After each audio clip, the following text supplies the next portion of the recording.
Et bonjour YouTube, aujourd'hui ça sera pas une collection Pokémon, ne vous inquiétez pas, même si j'ai l'impression que ça vous a quand même plu. Ce sera une petite vidéo Yu-Gi-Oh! J'espère que vous allez bien. Aujourd'hui, comme vous l'avez vu sur la miniature et dans le titre, on va s'intéresser aux 5 cartes qui, selon moi en tout cas, auraient dû être dans Bonanza et qui malheureusement n'y sont pas. On va faire un ciblage très particulier parce qu'on pourrait parler des cartes par exemple qui sont pas dans le mindset, comme Ita. Ita, c'est incompréhensible avec le format feu qu'elle ne soit pas dans le set.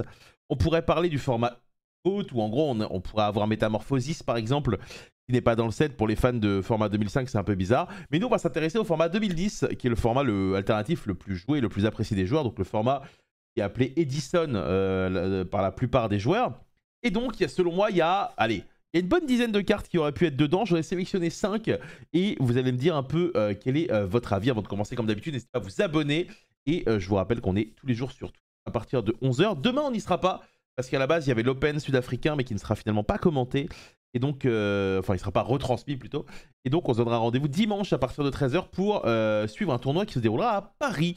À Epita, ce sera un tournoi organisé par Stratégique. On est parti! Petit overlay d'occasion. Les 5 cartes que j'ai sélectionnées sont évidemment des cartes qui sont très jouées en Edison, mais surtout très compliquées à avoir aujourd'hui. Et qui dit très compliqué à avoir, dit des cartes qui sont un peu chères. La première n'est pas une carte qui est très chère, sauf dans sa rareté maximum, c'est Trappe sans fond. Trappe sans fond qui est une carte incontournable du format. J'aurais pu également mettre Prison, qui n'était pas dans le format, mais celle-ci, il faut savoir qu'elle a un print en super rare Champion Pack 4 qui dans les 400 balles. Et globalement, elle n'a pas de quarter, donc je pense qu'elle aurait mérité d'avoir une quarter. Et ça fait un petit moment, mine de rien, qu'on ne l'a pas vue. Et donc, je suis un peu dégoûté en vrai qu'elle n'y soit pas, parce que c'est un peu une carte mythique. Et je pense qu'elle aurait pu mériter son print en quarter. Cependant, elle reste très accessible, puisqu'elle a beaucoup de print en commune dans des structures deck. Et ça fait que vous pouvez la voir quand même pour un coût qui est relativement bas. Donc c'est pour ça qu'elle est en 5e position, tout simplement, évidemment. 4e position, là on commence à rentrer dans des cartes qui valent un peu d'argent. Android Magique. Android Magique est pareil, incontournable, un des, allez, des 2 Synchro 5 qui sont jouables. Je vais en citer que 2 parce que je pense que les autres sont très spécifiques. Évidemment, Kalidor est assez accessible et est dans le set. Android Magique, quant à lui, il a 3 prints de mémoire. Il me semble qu'il y a le TDGS, le LC5D et la TU03. Et globalement, bah, c'est une carte assez générique qui, aujourd'hui, est importante dans le format Edison. C'est pas une carte qui va être jouée dans les formats d'aujourd'hui, mais elle atteint quand même, mine de rien, les 10 balles en prix minimum. Et donc, ça aurait été quand même plutôt une bonne nouvelle de la voir dans ce set, surtout que c'est une carte un peu générique d'extra deck, donc ça aurait permis à tous les joueurs de s'amuser avec, pas forcément au Blackwing ou autre. Donc j'avoue que ça c'est un print qui me chagrine un peu. Et donc malheureusement on ne retrouvera pas l'Android Magique dans Bonanza. Peut-être qu'il y aura d'autres sets Time Wizard, je sais pas. Mais voilà, c'est un peu dommage. La 3e place, c'est la carte qui coûte probablement le plus cher par rapport à son utilité du format Edison. Et pour moi c'est incompréhensible qu'elle ne soit pas dedans, c'est Amaryllis Phoenix. Amaryllis Phoenix, elle n'a qu'un print. Aujourd'hui, c'est une super rare d'un set qui est très vieux qui s'appelle la Rage du Guerrier. C'est le set où on avait introduit mine de rien les Blackwing. Et aujourd'hui, récupérer cette carte en super rare, ça va vous coûter 30 €. Pour une carte qui n'est pas forcément une des meilleures du jeu. Hein. C'est une carte qui est très spécifique et qui va avoir un deck qui va tourner autour d'elle, puisque le principe, c'est évidemment de bird l'adversaire et d'avoir une sorte de mur qui revient à chaque fois. Et je pense que celle-là, c'est la plus frustrante des 5, parce que vraiment, elle a eu aucun print à part celui-ci. Et c'est vrai que malheureusement, bah, c'est une carte qui a explosé en prix. Et donc à côté de ça, en Edison, aujourd'hui, si vous voulez au fait faire le deck plante, bah faut récupérer des titaniales, faut récupérer ça. Si vous voulez qu'il brille un peu, c'est encore plus compliqué. Donc voilà. Puis je suis dégoûté en réalité que cette carte soit pas dans le set. Et bah, pour ma part, du coup, en Edison, même pour m'amuser, je ne joue pas le deck, hein, puisque malheureusement, bah, ça vaut quand même son petit pesant d'or. Son petit pesant d'or. Bon. Le top 2, inutile de... je pense que c'est inutile, vous vous doutez très bien si vous jouez dans ce format, quel va être le top 2. La 2e place est pour Oppression Royale. Oppression Royale qui est une carte qui a beaucoup évolué avec le temps, qui est passée de injouable à God Tier into ban. Donc pourquoi au début elle était injouable? Parce qu'il fallait... Alors pour ceux qui ne savent pas, petit moment d'histoire, à l'époque, il fallait qu'elle soit déjà face-up pour pouvoir annuler et payer 800.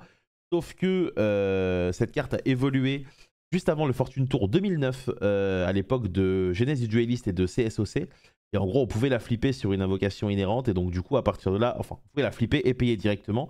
Et donc, à partir de là, la carte est passée de injouable à extrêmement forte. C'est pour ça d'ailleurs que Konami a pris la décision évidemment de l'interdire. C'est une carte qui n'a pas énormément de print, même la commune aujourd'hui vaut 15 € parce que les formats Time Wizard sont joués, et même si elle est ban.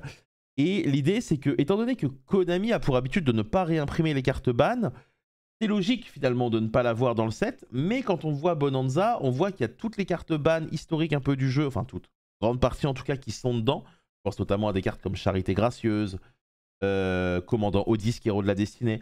Et du coup, moi je m'attendais à ce que cette carte soit dans le set, et j'avoue que c'est un peu dramatique parce que bah, en général, quand vous jouez cette carte, il en faut 2. C'est vrai que mettre 30 € dans 2 communes, c'est pas forcément quelque chose qui va faire plaisir. Mais malheureusement, si vous voulez jouer cette carte en Edison, il va falloir pour le moment les mettre, à moins évidemment qu'on ait un reprint incessamment sous peu. Et du coup, la première place, c'est quoi? Quelle est la première place? Quelles sont les cartes qu'on n'a pas citées? On n'a pas cité Prison. Il y a une carte en particulier, je pense, qui ressort de tout ça et qui est indispensable dans tous les decks que vous voulez jouer en Edison, qui en Go First est, alors pas une auto-win, mais quand même un grand pourcentage de victoire. C'est évidemment, mesdames et messieurs, la Chose Trap. La Chose Trap qui, à l'époque, était sortie dans Pharaonic Guardian. Son premier print en français était dans DB2, donc Dark Beginning 2, donc Genesis Duelist 2, j'imagine. Et qui a un print en CP5. Alors en CP5, ça vaut au moins 200 balles. Hein.